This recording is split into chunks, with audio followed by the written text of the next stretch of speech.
des pins, des châtaigniers, des hêtres. La forêt semble endormie à la sortie de l'hiver. Et pourtant, elle grouille déjà d'activité. En Ardèche, les randonneurs croisés en cette saison sont des spécialistes, comme Bernard Hoffmann. La forêt, il la connaît sur le bout des doigts. En 1890, il y a eu des crues très meurtrières dans le département, particulièrement ici dans cette vallée à Val-Gorge de la rivière la Beaume. Et l'État a décidé de reboiser de façon à pouvoir retenir l'eau. Reboiser avec des pins.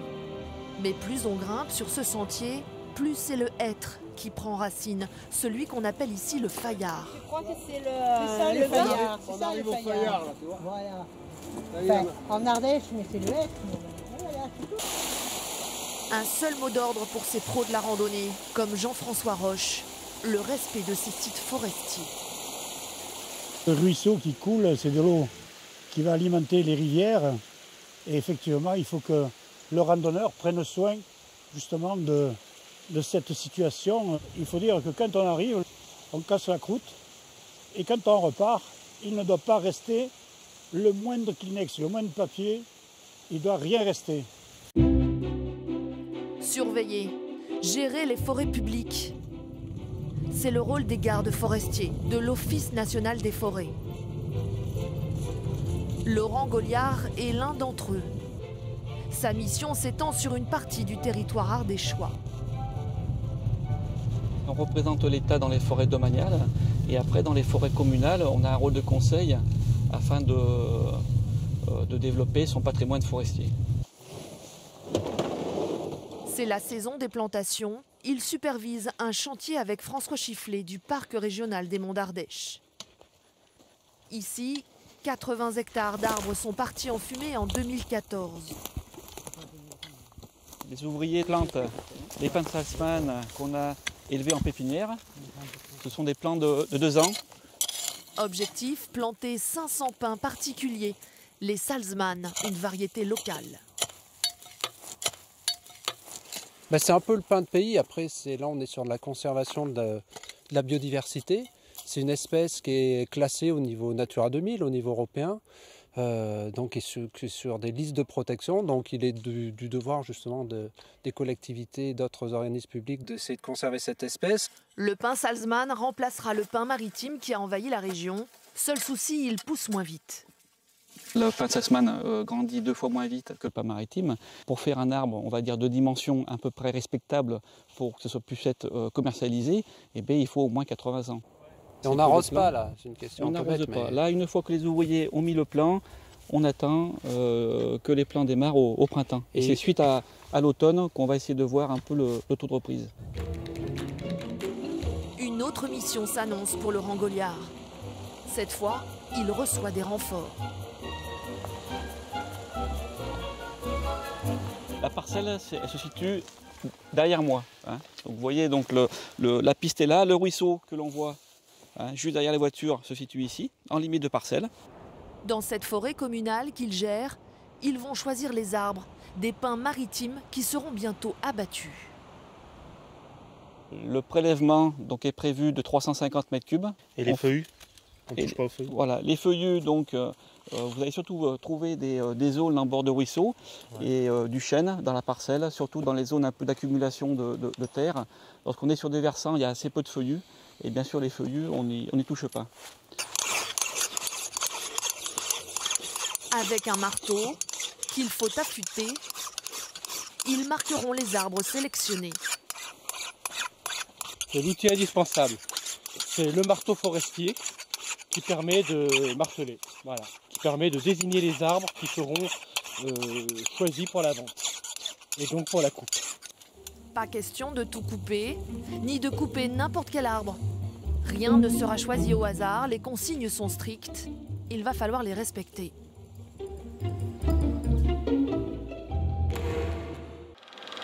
Précédemment, nous avons croisé des adeptes de la randonnée en forêt.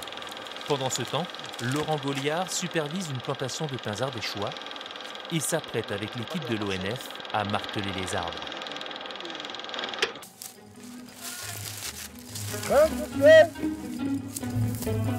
Comme pour une battue, il ratisse toute cette forêt communale. Les pins maritimes sont aujourd'hui dans le collimateur des agents forestiers de l'ONF, l'Office national des forêts. Avec ses confrères, Laurent Gauliard martèle ses arbres pour laisser la place à la variété locale, le pin Salzmann. Je regarde en haut les houppiers, donc c'est l'ensemble des branches de l'arbre. Je vois deux pins maritimes qui sont au-dessus des deux pins Salzmann, donc je vais en prendre au moins un.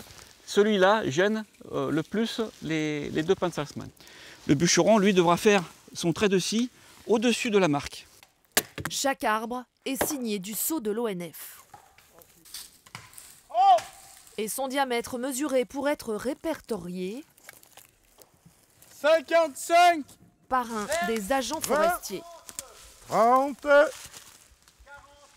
Donc on pointe chaque diamètre par essence. Là on n'a qu'une essence, en l'occurrence le pin maritime, pour faire une estimation sur pied de ce qui sera vendu par la suite. Un bois qui sera vendu entre 10 et 15 € le mètre cube. Un prix qui varie en fonction du marché. On est dans du pin de qualité moyenne.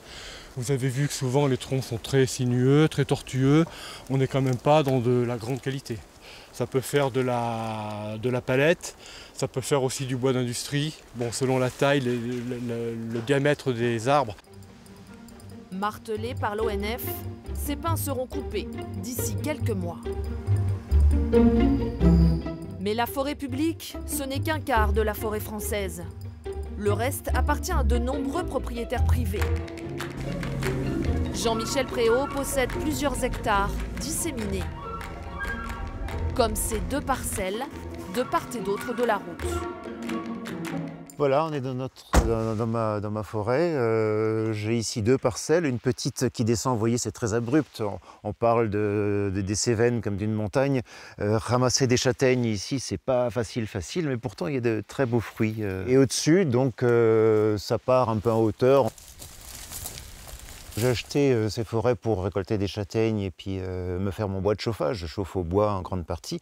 Ça me semblait très simple. Et puis après, je me suis aperçu que c'était quand même une grande responsabilité que d'avoir des parcelles forestières. On était propriétaire d'un petit morceau de la planète. Qu'est-ce qu'on en fait? Est-ce qu'on fait bien? Est-ce qu'on fait mal? Lui a décidé de privilégier les châtaigniers, typiques de la région. Donc on va trouver vers la rigole les plus beaux arbres, ceux qui ont la plus belle production. Pour perpétuer cette tradition, il greffe en cette saison une variété de son choix sur de jeunes châtaigniers sauvages. Voilà cette variété que je veux greffer qui s'appelle de la Guyane. Les châtaignes comme les cerises, comme les pommes, comme tous les fruits, il y a des variétés différentes. Celle-ci est particulièrement goûteuse. Avec cette technique, il oblige une branche de sa variété préférée à pousser sur un jeune plant de châtaignier sauvage. Il n'y a pas d'apport d'engrais, il n'y a pas d'apport de quoi que ce soit, ni de pesticides. Quand on voit le terrain, monter un seau de fumier, c'est pas possible, quoi. Donc c'est une gestion naturelle, il faut respecter l'équilibre des arbres. Chaque année, il récolte jusqu'à 600 kg de châtaignes. C'est tout ce que lui rapportent ces forêts.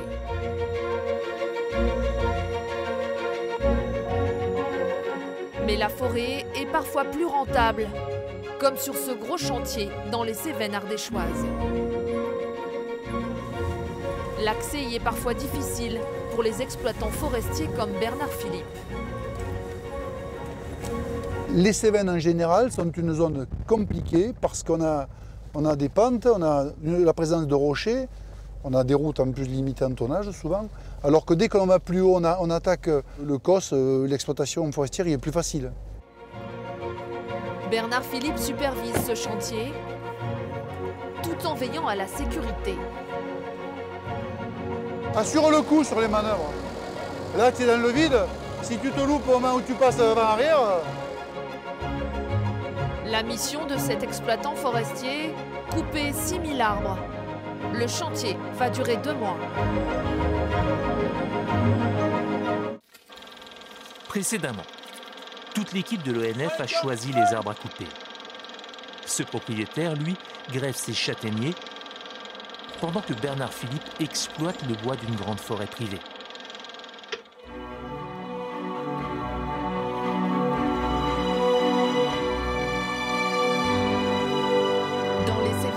Ardéchoise, un chantier forestier. Dans la ligne de mire de cette énorme machine et de son conducteur, un pin maritime sur 3. Il mesure jusqu'à 20 mètres. Sur ce terrain escarpé, pas question de le couper manuellement. Seule cette abatteuse peut faire ici le travail. Là, je coupe ce petit pour privilégier l'arbre qui est droit et plutôt joli à côté. Tout est contrôlé informatiquement. L'ordinateur me permet de savoir en permanence le diamètre de l'arbre, là où se situe la tête, ici. Et sur la partie gauche de l'ordinateur, c'est la longueur. Donc moi, je veux couper à 2,30 m. Donc là, je coupe les morceaux à 2,30 m. Et à la fin de l'arbre, l'ordinateur va m'indiquer le volume de l'arbre que je viens de passer. 0,19 m3. Sous l'œil attentif du patron du chantier.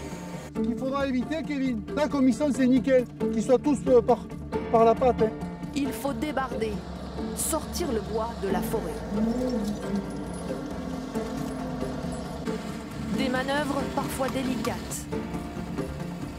Pour un bois de qualité médiocre. Ce type de bois peut faire indifféremment ou de la papeterie ou peut être destiné au site de bois énergie. Un bois destiné à être brûlé pour chauffer des logements, mais cet hiver il y a plus de bois que nécessaire. Parce qu'on a eu un hiver qui n'a pas été froid, un peu de surproduction, 30% de bois qui n'a pas été consommé et qui se retrouve sur le marché, donc du coup du bois de papeterie. En 2 mois, sur ce chantier de 35 hectares, 6000 pins maritimes abattus pour 2000 mètres cubes de bois. Du pain maritime destiné, entre autres, à produire de l'énergie. C'est ici qu'il est préparé, à 10 km d'Aubenas. Des arbres broyés, mais aussi du bois de recyclage. Comme ces palettes usagées qu'il faut déchiqueter.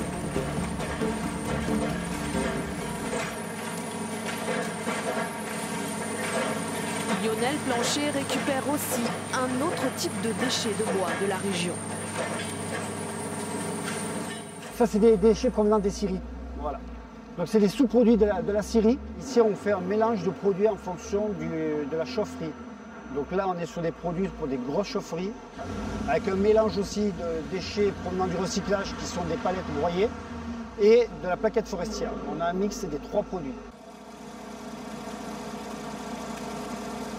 Plusieurs camions prennent chaque jour la direction de la chaufferie d'Aubenas pour alimenter 2 grosses chaudières. Le bois est brûlé. Il fournit l'eau chaude et le chauffage du quart de la ville ardéchoise. La forêt, source d'énergie. La forêt, source de loisirs. Quand la neige tombe tardivement en ce début de printemps, c'est l'occasion de la découvrir autrement. Bounty.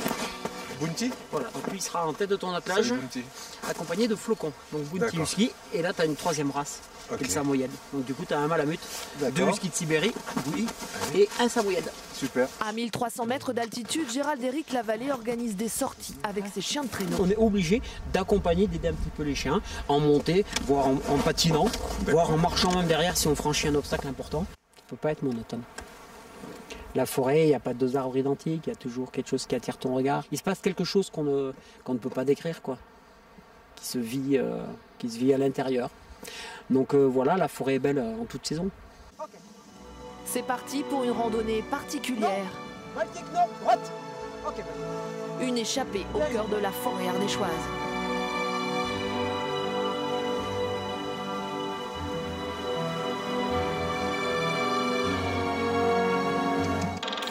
Précédemment, sur ce chantier forestier, un pin maritime sur 3 est coupé. Il servira à faire du papier ou créer de l'énergie. En saison, Gérald-Éric Lavallée organise des sorties en traîneau.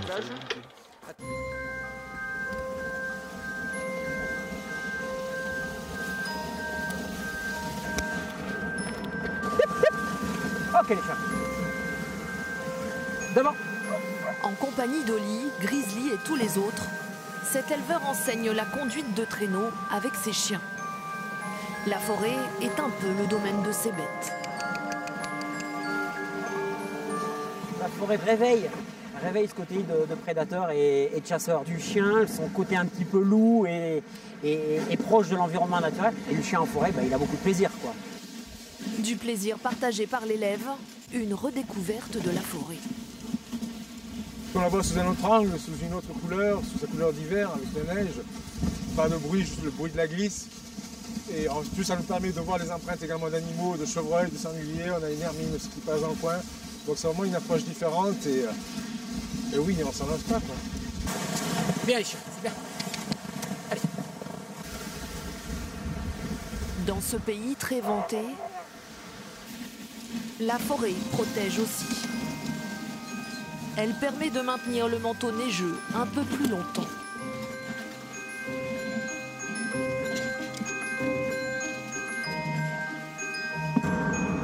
À 1 heure de route plus bas dans la vallée, le bois ardéchois est transformé dans cette entreprise familiale. Bon, Fernand, tu peux continuer jusqu'à ce soir, tu en rentres un peu mieux. André Char est scieur depuis 4 générations. Il ne travaille que les bois en circuit court, ceux qui proviennent de moins de 50 km à la ronde. Il y a 15 ans, un nouveau bois a fait son apparition dans la région. Là, nous sommes devant un tas de douglas charpente. Le douglas est un bois qui convient très bien pour l'extérieur. On le met aussi à l'intérieur en poutre apparente, raboté. Il est très joli, il est plus joli que le sapin. Parce qu'il y a cette couleur rose. Il pousse vite et il a un autre avantage, il ne pourrit pas. Alors André Char fabrique des lames pour les revêtements extérieurs. Mais en ce moment, il y a une demande de saison. L'été approche, il faut mettre les bouchées doubles pour fabriquer des lames de terrasse et de piscine. Vous allez encore en faire demain matin? Oui. Ben c'est bien. C'est de l'antidérapant, parce que vous savez, autour des piscines, les enfants ils courent, les pieds mouillés, donc ça s'appelle la lame de piscine. Du bois exploité par l'homme, mais aussi du bois utilisé par la faune. À la tombée de la nuit, Damien Cocâtre et François Chifflet du parc régional des Monts d'Ardèche sont à la recherche d'oiseaux forestiers. T'as la mésange noire, titu.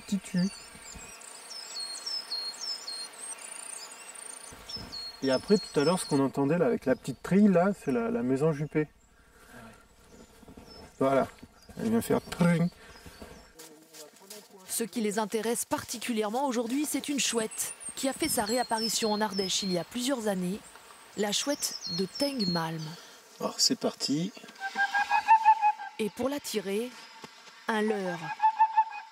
Un lecteur CD envoyant le cri du mâle chanteur. Elle peut entendre de très très loin.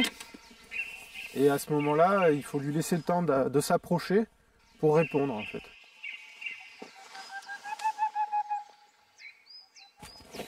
Une piste pour la trouver, les trous creusés dans les arbres. Ah, elle est belle, hein? Par le pic noir, qui peuvent servir d'habitat aux chouettes.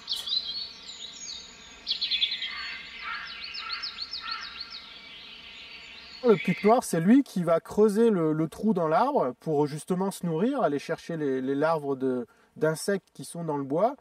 Et donc quand il aura formé ce trou, la chouette ira dedans pour nicher, pour faire ses petits en fait. Cette petite chouette, la voici. Sa présence est signe d'une forêt riche et diversifiée. Une vie nocturne commence dans la forêt. L'homme attendra le petit matin pour y remettre les pieds. Précédemment, dernière sortie pour les chiens de traîneau en ce début de printemps. Dans les scieries, l'activité bat son plein. Un amoureux de la nature tente d'attirer une chouette au son d'un CD.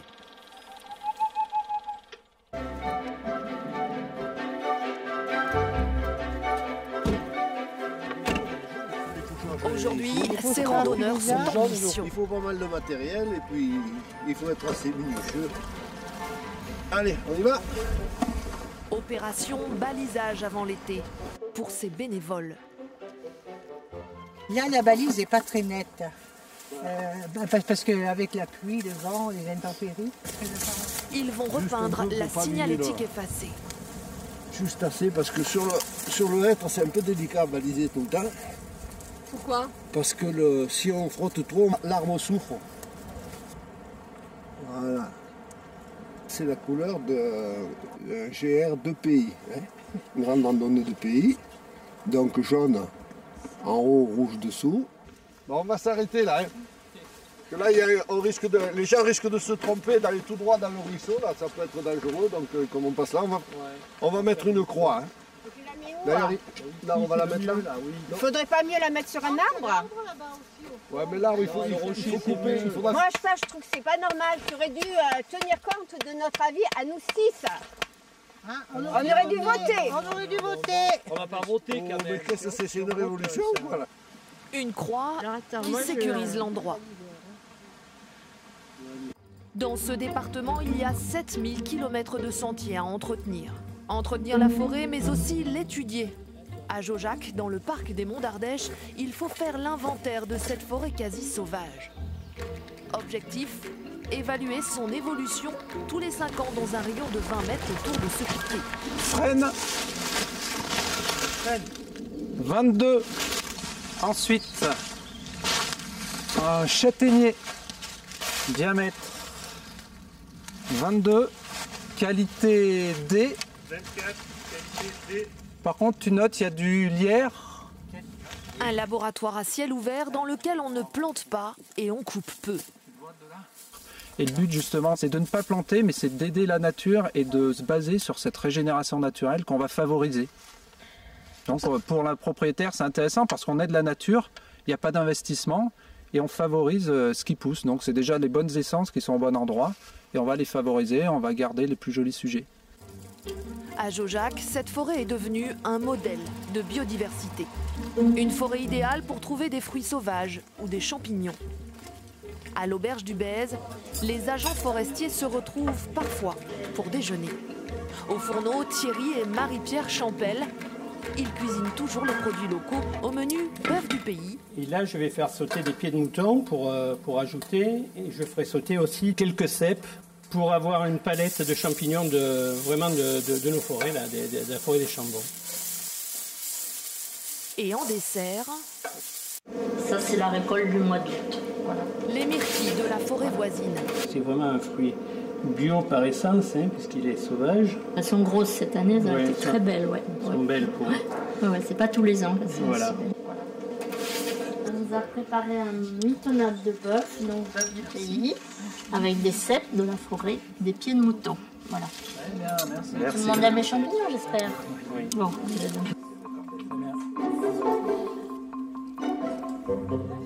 La forêt, c'est un tiers de notre territoire. Avec les beaux jours, elle accueillera en France, comme chaque année, 500 millions de visiteurs.